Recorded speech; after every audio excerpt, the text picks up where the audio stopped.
Bunsong anak ni Pauline Luna at Vic Soto na si Baby Mochi, 1-year-old na. Bago ang lahat, huwag niyong kalimutang mag-subscribe at pindutin ang notification bell para maging updated sa ating mga susunod na video.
Kay bilis nga ng panahon at isang taon na ang anak ni Pauline Luna at Bossing Vic na si Tia Marceline. Para naman nga sa kanyang first birthday celebration ay piyesta team ang napili nitong sina Mami Pauline at Bossing. Masayang-masaya nga rin ang kanilang mga bisita dahil talagang nag-enjoy sila sa kanyang first birthday. Mayroon nga ritong mga gulay para sa kanilang souvenir. Para naman nga sa mga dumalo sa kanyang birthday celebration, ay sabi nila ay talagang nag-enjoy sila. Dahil napakaraming ang pagkain dito at talaga namang pinaghandaan ito ni na Mami Pauline at Daddy Vic. Kaya't maging bata ay enjoy rin.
Full support nga rin para sa kanyang birthday celebration ang kanyang Soto family at Luna family.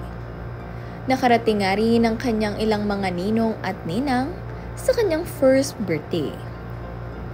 Ibinahagi naman nga ng kanyang ninang na si Charis ang mga booth dito.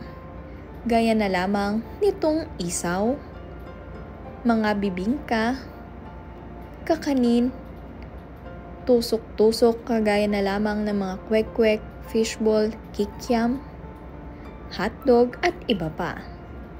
Mayroon nga ring ice cream na perfect ngayong tag-init.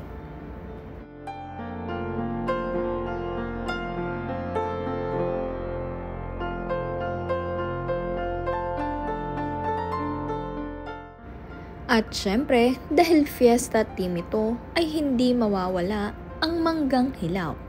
Kasama na nga rin ang napakasarap na bagoong alamang.